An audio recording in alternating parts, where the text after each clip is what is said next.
Olá pessoal, muito bom dia. Estamos juntos para mais uma escola bíblica da Igreja Batista Nova Jerusalém. Estamos estudando um pouquinho sobre esperança em tempo de quarentena. Hoje estamos no segundo estudo, nosso segundo encontro no dia 12 do 7 hoje. E nós vamos trabalhar um pouquinho sobre adversidade traz maturidade. Nós vamos pensar um pouquinho nesse tema. Adversidade traz maturidade. Será mesmo? Então nós vamos olhar para a palavra de Deus, vamos aprender um pouquinho. Nosso texto bíblico se encontra em 2 Coríntios, capítulo 4, versículos 16 ao 18, que diz: Por isso não desfalecemos, mas ainda que o nosso homem exterior se corrompa, o interior, contudo, se renova de dia em dia. Porque a nossa leve e momentânea tribulação produz para nós um peso eterno de glória muito excelente, não atentando nós nas coisas que se veem, mas nas que não se veem, porque as que se veem são temporais, e as que não se veem são eternas. Esse é o nosso texto da nossa lição de hoje, e o autor da lição começa a introdução dizendo assim: a esperança é uma das virtudes que distingue a trajetória do verdadeiro discípulo de Jesus. Achei interessante essa frase do autor da lição, que ele coloca para a gente. E nós vemos que mesmo passando pelas mais difíceis circunstâncias, a convicção inabalável do cuidado do Senhor em todo o tempo nos renova as forças para não desanimarmos no meio da caminhada. Nos renova as forças a cada manhã, como o profeta deixou registrado em sua palavra. E assim hoje nós podemos ter essa certeza que a cada manhã essas promessas do Senhor se renovam sobre nós. O profeta ele já sinalizava essa verdade para a gente. Isaías 40, 31, a parte A do versículo diz: Mas que esperam no Senhor renovarão as suas forças. Somente quem tem sua esperança firmada em Deus pode experimentar este renovo em meio às crises que enfrenta. O apóstolo Paulo, no nosso texto básico, ele passou por situações desafiadoras no ambiente de obediência e cumprimento da missão. Nós temos em Atos capítulo 27 o registro de um naufrágio, onde certamente muitos elementos de uma diversidade. Paulo foi preso por pregar o Evangelho, perto do julgamento, foi transferido de Cesareia para Roma. Durante uma viagem acontece uma tempestade, a carga foi perdida, navio destruído, os tripulantes e passageiros morreram. Durante a crise do naufrágio, Paulo permaneceu calmo e sossegado e pôde ajudar as pessoas a recuperarem aquele momento. Movido pelo encontro com Cristo, ele confiou plenamente na promessa de Deus. E a adversidade não foi capaz de impedir que o apóstolo desistisse. Ao invés disso, ele se enche de coragem para aproveitar aquela circunstância desfavorável para testemunhar de sua fé e prosseguir no exercício da sua missão que Deus lhes havia confiado.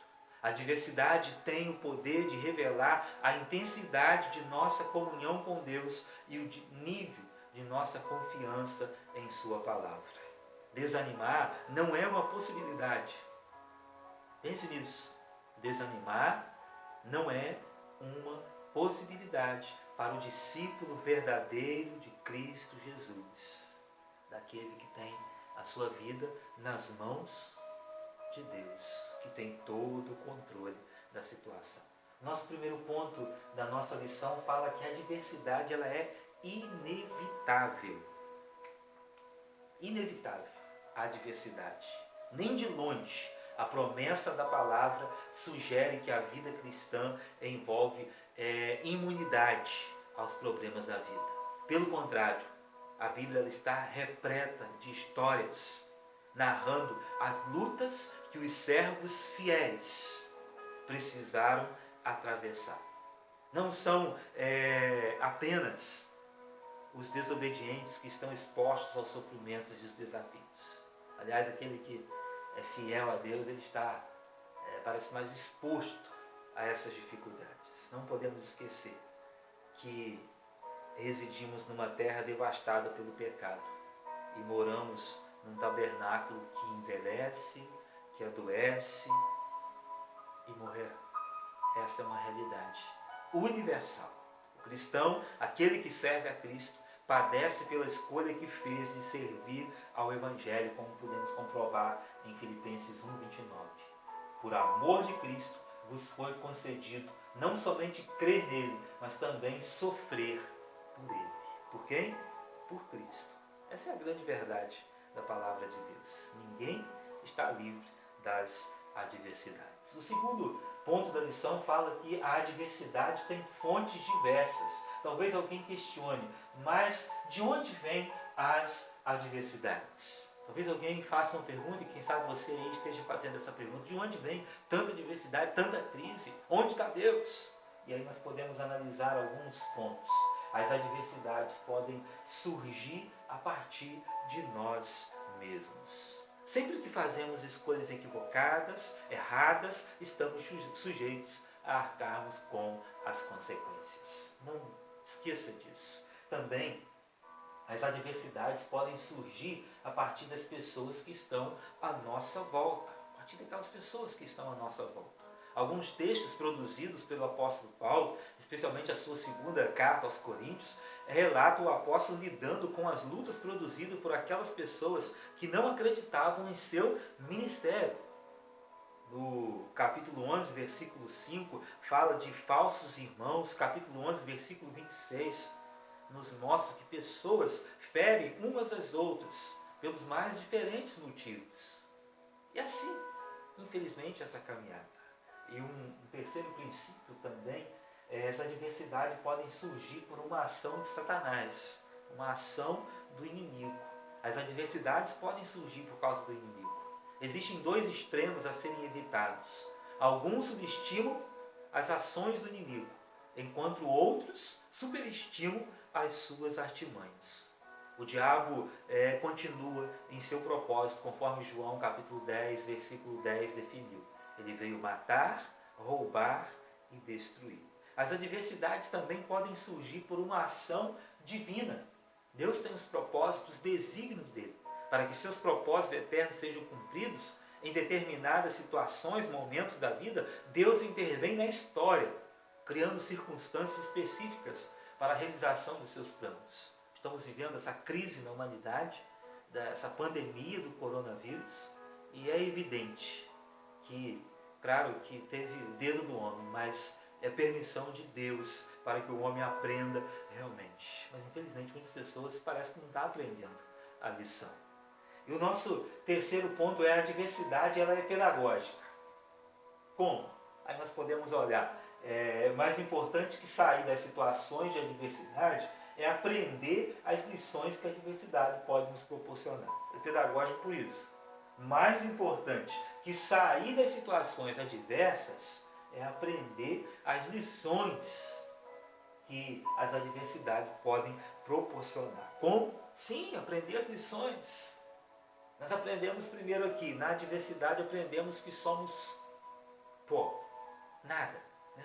Não somos nada. No drama produzido pelo Covid-19, desde as grandes potências do mundo moderno até as civilizações mais atrasadas, chegamos às mesmas conclusões.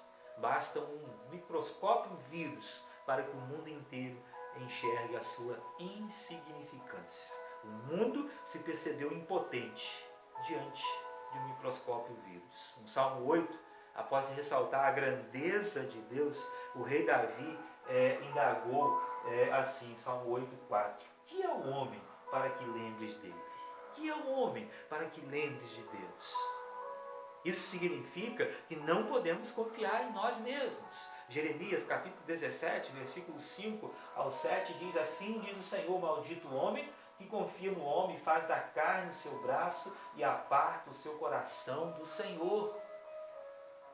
Porque será como a tamargueira, deserto, e não sentirá quando vem o bem antes. Morará nos lugares secos do deserto, na terra salgada e inabitável. Bendito o varão que confia no Senhor e cuja esperança é o Senhor. nós esquecermos deste princípio, nós estamos fadados à morte. Também na adversidades aprendemos que o mal é uma realidade.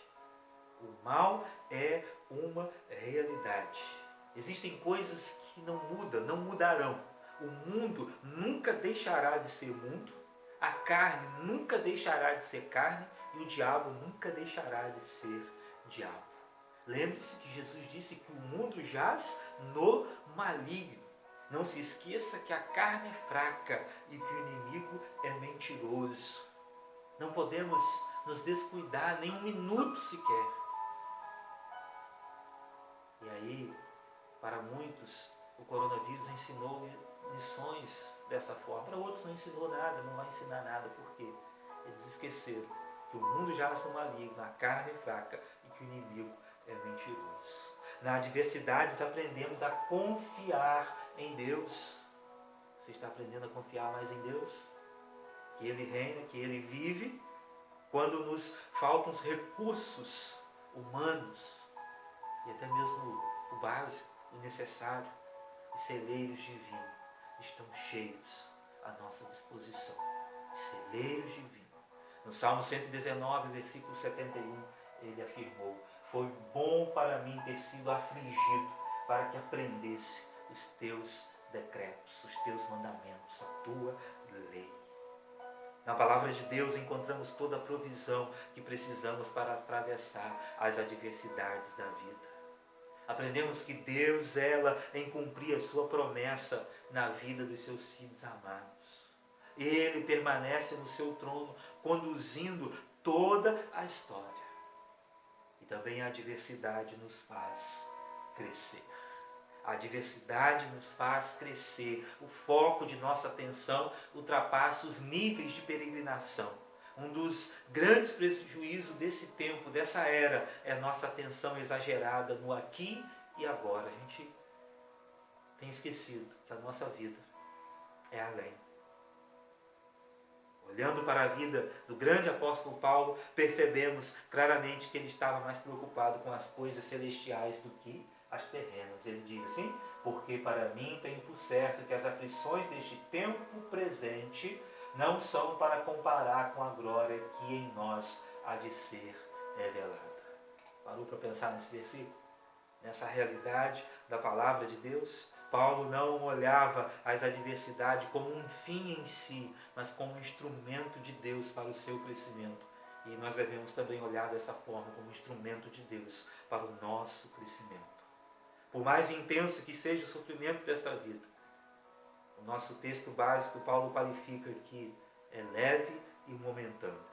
Na história da igreja sempre houve adversidade. Desde o livro de Atos até a história mais recente, a igreja de Cristo esteve sempre envolvida em grandes e muitos desafios, aflições. Porque Jesus disse que neste mundo nós teremos aflições.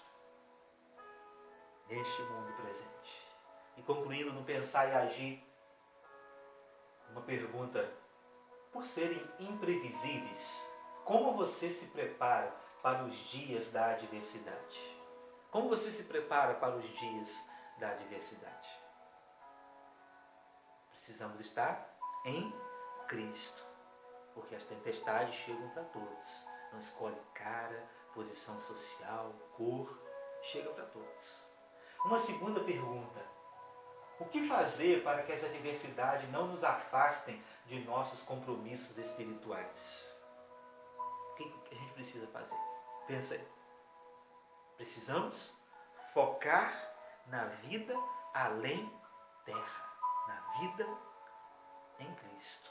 Pois, se focarmos aqui, iremos nos afastar da presença do Pai. E a terceira pergunta: qual o valor das promessas da palavra de Deus nos dias da sua calamidade? Qual o valor das promessas de Deus nos dias da calamidade? Jesus disse: eis que estou convosco todos os dias, até a consumação dos séculos.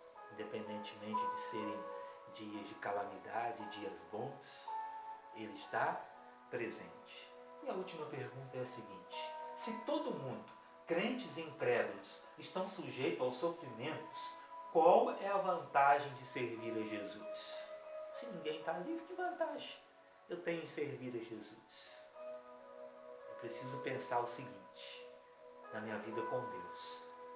A pátria do cristão, daquele que está em Cristo, não é aqui nessa terra, não é aqui nesta vida, é nos céus, em Cristo Jesus. Gálatas, capítulo 2, versículo 20. Já estou crucificado com Cristo e vivo, não mais eu, mas Cristo vive em mim, e a vida que agora vivo na carne, vivo na fé do Filho de Deus, o qual me amou e se entregou a si mesmo por mim. Precisamos viver dessa forma, na presença do nosso Deus. A diversidade traz maturidade? Sim, se você está na presença de Jesus. Que nessa manhã você possa olhar para este tema e todo o ensinamento da Bíblia. E ela traz maturidade quando nós estamos na presença do Pai. Ó Deus, obrigado por essa vida que está fazendo esse estudo da escola bíblica, está colocando a sua vida diante do Senhor, entendendo que aqui neste mundo nós temos adversidades, mas que em Ti nós estamos seguros. Em Ti nós temos a vitória, porque o Senhor prometeu estar conosco todos os dias até a consumação dos séculos. No nome de Jesus. Amém. Deus abençoe a sua vida, abençoe o seu dia, abençoe o seu domingo.